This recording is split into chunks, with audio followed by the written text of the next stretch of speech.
हुसैनी हूँ। अगर हुसैनी हैं तो इमाम हुसैन के नक्शे कदम पर चलो।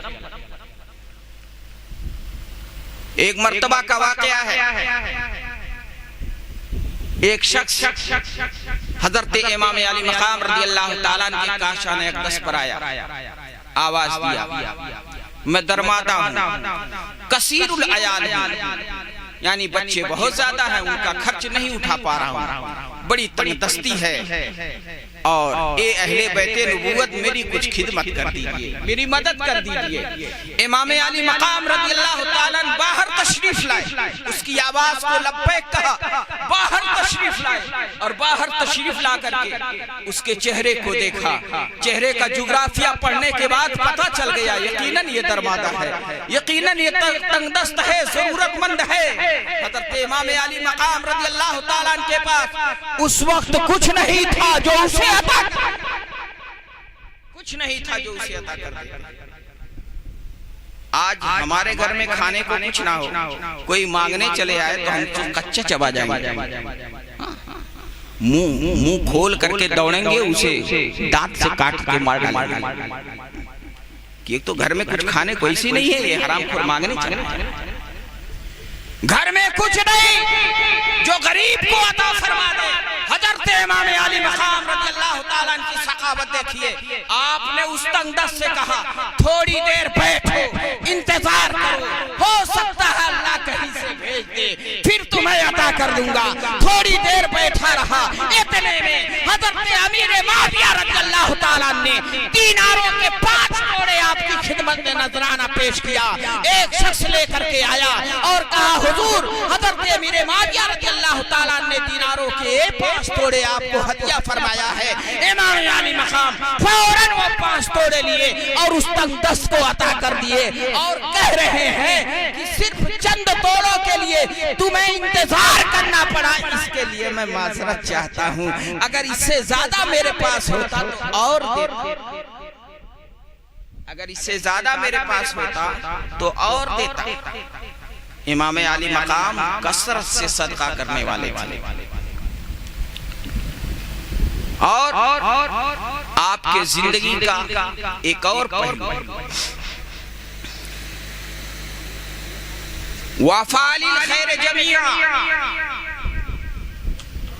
और तमाम आमाले हसना, अफ़ाले हसना को कसरत से अदा करने वाले, यानी जो अच्छी अच्छी बातें हैं उनको आप कसरत से अदा फरमाते थे, अच्छी अच्छी बातों पर कसरत से अमल फरमाते थे। इमाम अली मकाम रज़ियल्लाहु ताला अन्हु फरमाते हैं कि दिरहमो दीनार, रुपया पैसा, आज के जमाने, उस जमाने में दिरहमो दीनार का मामला था, रुपया पैसा वो अच्छा है जिससे आबरू बचे। रुपया पैसा वो अच्छा है जिससे आबरू बचाई जा सके। कहते हैं मैं हुसैनी हूँ, कहते हैं मैं हुसैनी हूँ, और आपका हाल ये है रुपए पैसे के लिए आबरू दांव पे लगा दिया। रुपए पैसे के लिए आदमी अपनी इज्जत और आबरू दांव पे लगा देता है। बताओ, भाई का हिस्सा भाई गसब करेगा तो इज्जत और आबरू दांव पे लगेगी कि नहीं लगेगी? किसी के माल पे हाथ साफ करेगा, इज्जत और आबरू दांव पे लगेगी कि नहीं लगेगी? चौराहे की दुकान पर उधार खाएगा और दुकानदार मांगे तो उस पर गुर्राएगा, तो बताओ रुपए के लिए इज्जत और आबरू दांव पे लगाया गया। कहते हो हुसैनी हो, अगर हुसैनी हो तो इमाम हुसैन रज़ियल्लाहु ताला अन्हु के कौल फेल पर अमल करके हज़रत इमाम हुसैन रज़ियल्लाहु ताला अन्हु के जिंदगी का एक पहलू अफ़ो दरगुजर है, माफ कर देना, खताओं को माफ कर देना, अपने भाई की गलतियों को दरगुजर कर देना। ये आपकी सीरत का एक बड़ा हसीन एक मर्तबा का वाकया है कि आप मेहमानों के साथ खाना तनाउल फरमा रहे थे। खादिम शोरबे का प्याला लेकर के दस्तरखान पर रखने के लिए आ रहा था। अचानक उसके हाथ से प्याला निकल गया। होता है, हमसे आपसे भी ऐसी गलती हो जाती है। अचानक उसके हाथ से प्याला निकल गया और पूरा शोरबे का प्याला आपके फरके मुबारक पर पड़ गया, आपके जुब्बा शरीफ पर पूरा प्याले पूरा शोरबा। तादीबन उसकी तरफ आपने नजर फरमाई। इतने में गुलाम ने कहा वल काज़िमीनल गैज़। इमाम आली मकाम फरमाते हैं जा तुझे माफ, जा मैंने गुस्सा पी लिया। वल काज़िमीनल गैज़, जो गुस्से को पी जाते हैं। इमाम पाक फरमाते हैं जा मैंने गुस्से को पी लिया। फिर उस खादिम ने कहा वल आफीना अनिन नास, जो लोगों को माफ कर देते हैं, गलतियों को दरगुजर कर देते हैं। इमाम पाक फरमाते हैं जा मैंने तुझे माफ भी कर दिया। फिर वो खादिम कहता है वल्लाहु युहिब्बुल मुहसिनीन, और अल्लाह ihसान करने वालों को पसंद फरमाता है। इमाम पाक फरमाते हैं जा मैंने तुझे आजाद कर दिया। गुलाम था, इमाम पाक ने उसे आजाद कर दिया। आपके जिंदगी का ये भी पहलू निगाहों के सामने रखें, अफो दरगुजर कर। भाई गलती करे माफ कर दीजिए। बाप बेटे से खता हो जाए, बाप को चाहिए कि माफ कर दे। बूढ़ा बाप से अगर कोई गलती हो जाए बेटी की नजर में, हालांकि बाप से क्या गलती होती है, लेकिन बेटे की नजर में अगर कोई बात बाप की अच्छी न लगे तो दरगुजर फरमा दे, नजरअंदाज कर दे। पड़ोसी की खता को माफ कर दे, रिश्तेदार की गलतियों को दरगुजर कर दे। अगर हुसैनी हो तो ऐसा करके दिखाओ, अगर हुसैनी हो तो ऐसा करके दिखाओ। करबला के मैदान में, नैनवा की वादी में हजरत इमाम अली मकाम ने अपनी जिंदगी का आखिरी खुतबा देते हुए कहा था यजीदियों, हुसैन का जिगर इतना बड़ा है, अगर अब भी तुम हक को पहचान लो, हक के रास्ते को पहचान लो, तो याद रखो हुसैन अली अकबर के कातिल को माफ कर देगा, अली अस्कर के कातिल को माफ कर देगा, अब्बास अलमदार के कातिल को माफ कर देगा, इमाम कासिम के कातिल को माफ कर देगा, औनो मोहम्मद के कातिल को माफ कर देगा। अब भी अगर तुम हक के रास्ते को पहचान लो, हुसैन अपने जानसारों के साथ कातिलों को माफ कर देगा, हुसैन अपने भाइयों भांजों भतीजों के कातिलों को माफ। इसलिए कि अच्छा ये सबक आपने पढ़ा कहां से? इमाम हुसैन ने करबला के मैदान में ही तो कहा था। अफो दरगुजर देखिए, आपकी इस सीरत से आप क्या सीखते हैं? करबला का वाकया तो सुनते हैं लेकिन समझते क्या हैं आप? आपकी सीरत से आपको क्या समझ में आता है? अगर हक पर जमा होने की बात आ जाए, हक के रास्ते पर चलने की बात आ जाए, तो कातिलों को भी माफ किया जाए। अगर हक पर जमा होने की बात आ जाए तो कातिलों को भी माफ किया जा सकता है। जब इमाम पाक यहाँ पर एक शोशा बढ़ा देता है, एक शोशा बढ़ा देता है। इमाम पाक ने जब ये कलिमात कहे कि हुसैन का जिगर तो इतना बड़ा है कि अगर तुम अभी भी हक को पहचान लो, हक और नाहक को पहचान लो, हक के रास्ते को इख्तियार कर लो, तो मैं अपने भाइयों भतीजों भांजों के कातिलों को माफ कर दूंगा, तुम्हें सीने से लगा लूंगा। तो एक बदबख्त ने कहा हुसैन क्या चाहते हो? तुम्हारी जान क्या चाहते हो? तुम्हारी जान बख्श दी जाए। हुसैन क्या चाहते हो? तुम्हारी जान बख्श दी जाए। ये जुमला आपके सीने में तीरों नश्तर से भी ज्यादा कारी साबित हुआ। इमाम अली मकाम फरमाते हैं बदबख्तों, हुसैन को जान बचाना होता तो भाई की निशानी इमाम कासिम की जान बचाता, हुसैन को जान बचाना होता जवान बेटे अली अकबर की जान बचाता, हुसैन को जान बचाना होता भाई अब्बास अलमदार की जान बचाता, हुसैन को जान बचाना होता नन्हे अली अस्कर की जान बचाता, हुसैन को जान बचाना होता औनो मोहम्मद की जान बचाता। अरे बदबख्तों, हुसैन ने ये खुतबा जान बचाने के लिए नहीं, तुम्हें जहन्नम से बचाने के लिए। कभी कभार ऐसा लगता है ना, कभी कभार किसी के साथ मदद करो तो उसको इस दौर में भी कहते हैं आप हुसैनी बन के दिखाओ।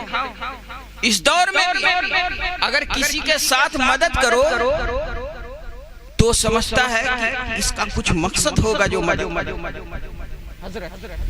अगर किसी की मदद करो तो समझता है कि इसका अपना कुछ मकसद होगा, अपना कुछ फायदा होगा, अपना कुछ नफा इसमें होगा, इसलिए मदद कर रहा है। ये तो दौर ऐसा आ गया है जब तक आदमी दामन फैला के ना कहे मैं गरीब हूँ अल्लाह के राह में दे दो, तब तक फूटी कौड़ी उसके दामन में डालने लायक नहीं। तो आज आप गरीब समझ के दे देंगे, कल और घर जाके सोचेगा इसका कुछ मकसद होगा तब मुझको दिया। ये हालत है इस दौर की। और कहते हैं हुसैनी हो तो इमाम हुसैन की मुकद्दस सीरत को सीने से लगाओ। अच्छा, ये सबक इमाम अली मकाम ने कहां से सीखा था जानते हैं? अपने नाना जान से सीखा था। फतेह मक्का के दिन जब मक्का शरीफ फतेह हुआ, 10,000 सहाबे किराम की तलवारें नियामों से बाहर फजा में लहरा रही हैं और कुरैश मक्का गिरफ्तार करके सरकार की बारगाह में लाए गए। सरदारा ने मक्का गिरफ्तार करके सरकार की बारगाह में लाए गए, एक कतार में खड़े कर दिए गए। उनमें वो लोग भी थे जिन्होंने सरकार के पुश्ते अनवर पर ऊंट की ओझड़ी रखी थी। उनमें वो लोग भी थे जिन्होंने सरकार के रास्ते में कांटे बिछाए। उनमें वो लोग भी थे जिन्होंने हजरत बिलाल हबशी पर जुल्म सितम की हद कर दी। उनमें वो लोग भी थे जिन्होंने हजरत खुबैब पर जुल्म की इंतहा कर दी। उनमें वो लोग भी थे जिन्होंने हजरत अबू बकर सिद्दीक रज़ियल्लाहु ताला अन्हु को ज़दोखूब किया था। उनमें वो लोग भी थे जिन्होंने मुस्तफा जान रहमत सल्लल्लाहु अलैहि वसल्लम के गले में चादर डालकर खींचा था तो सरकार की यहाँ चश्माने मुबारक उबल आई थी, बाहर की तरफ निकल आई थी। वो लोग अपने जुल्म को सोच सोच करके अपने अंजाम को सोच रहे कि हमने मुसलमानों पर इतना जुल्म किया है, हमने मुसलमानों पर इतना जुल्म किया है, हमारी तो खैर नहीं, अब इनका वक्त आया है, अब हमारी गर्दनें मार दी जाएंगी। जो जितना बड़ा जालिम था उसी के मुताबिक वो अपना अंजाम सोच रहा था। इतने में इमामुल अंबिया सल्लल्लाहु ताला अलैहि वसल्लम ने फरमाया, ये कुरैश मक्का तुम्हारे साथ क्या सलूक किया जाए? वो तो खौफो दहशत से लरज रहे हैं और 10,000 सहाबे किराम की तलवारें नियाम से बाहर है। मुस्तफा करीम के इशारे अबरू की देर थी कि उनकी गर्दनें जिस्मों से अलग हो जाती, उनके सर जिस्मों से अलग हो जाते, लेकिन मुस्तफा जाने रहमत फरमाते हैं, एक कुरैश मक्का तुम्हारे साथ क्या सलूक किया जाए? तुम लोगों ने कहा आप करीम इब्ने करीम हैं, आप करीम इब्ने करीम हैं, आपसे करम की उम्मीद है या रसूल अल्लाह। मेरे आका फरमाते हैं, ए कुरैश मक्का, मैं भी वही कहता हूँ जो हजरत यूसुफ अलैहिस्सलाम ने अपने भाइयों से कहा था, जाओ आज के दिन तुम सबके सब आजाद हो, आज के बाद तुमसे कोई मुआवजा कोई बदला नहीं लिया जाएगा।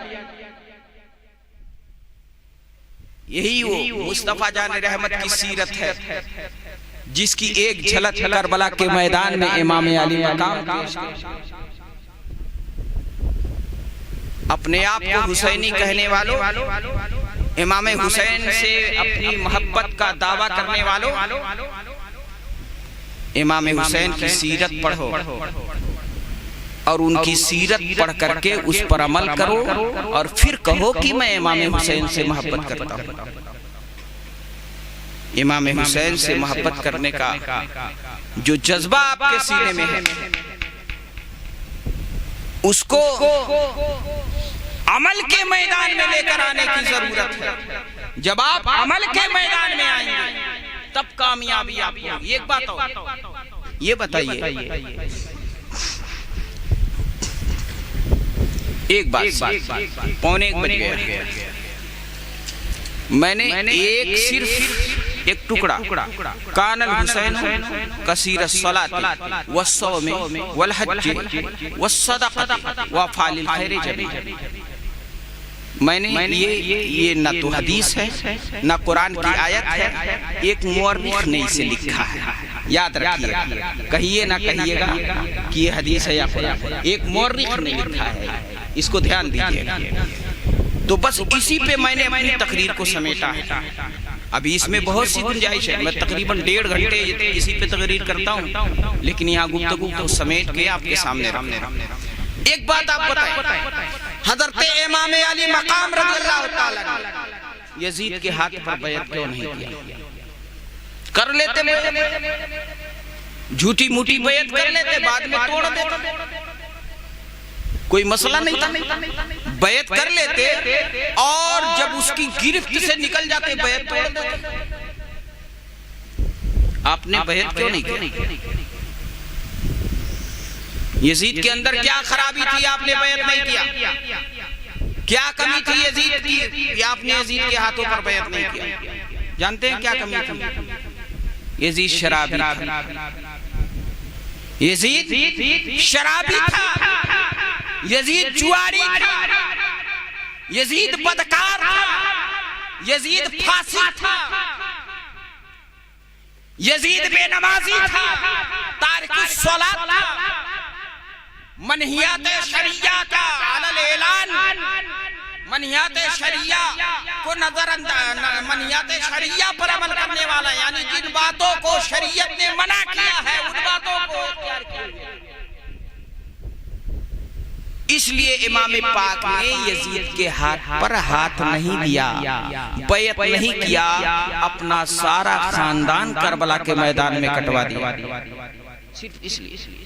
अच्छा, अब ये आप थोड़ा सा अपने जिगर पे हाथ रखो, आप बताओ आपके समाज और मुआशरे में शराबी हैं कि नहीं? शराबी हैं। आपके समाज और मुआशरे में जुआड़ी है कि नहीं? जुआड़ी हैं।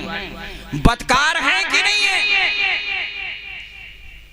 जब गांव की गलियों और सड़कों पर आवारा नौजवान घूमते हैं, ये कौन?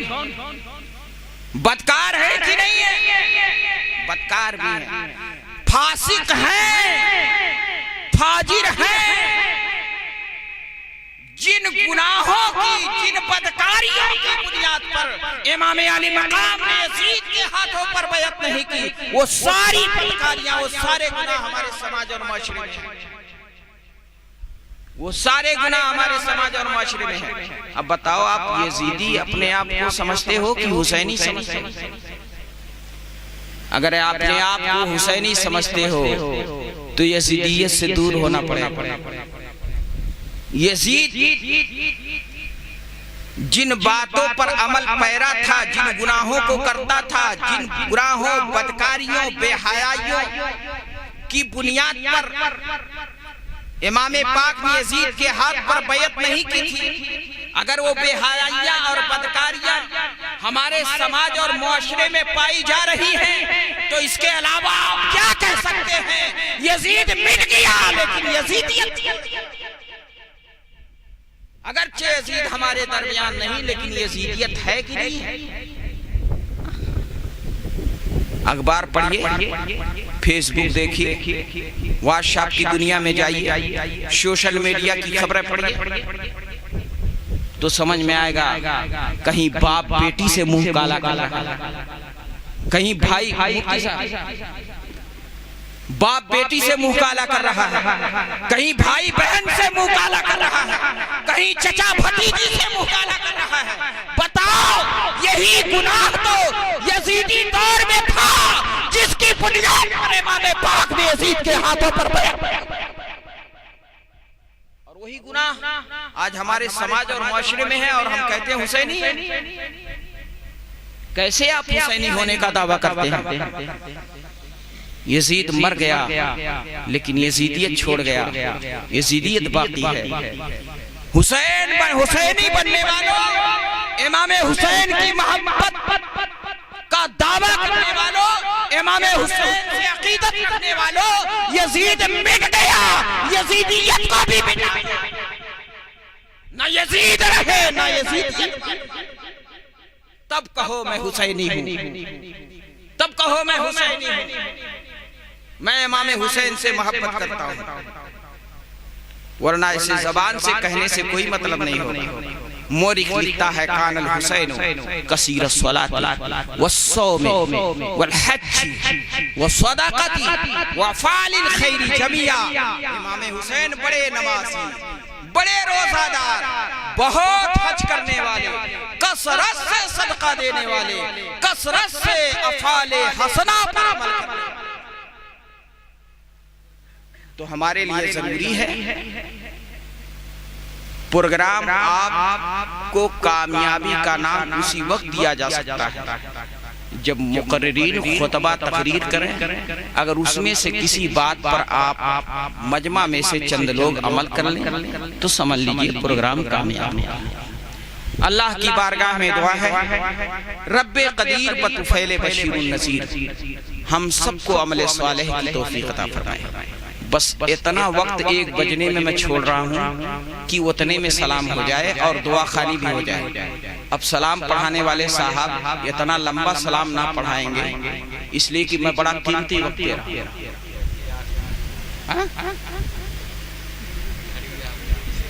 मेरी घड़ी पीछे, हाँ हो ठीक है, मेरी घड़ी पीछे निजामी साहब बता रहे हैं। खैर मुख्तसर सलाम, फिर दुआ, उसके बाद आप तशरीफ ले जाएंगे। अल्लाह तबारक व तआला की बारगाह में दुआ है, रब्बे कदीर बतुफैले बशीरुन नज़ीर, हम सबको दीन सीखने, दीन समझने और दीन की बातों पर अमल करने की तौफीक फरमाए। और यकीनन हम सबके सीनों में हज़रत हुसैन रज़ियल्लाहु तआला अन्हु जैसा जज्बे ईसार पैदा फरमाए। अस्तगफिरुल्लाह रब्बी मिन कुल्लि ज़ंबि व अतूबु इलैहि व मा अलैना इल्लल बलाग। अस्सलामु अलैकुम।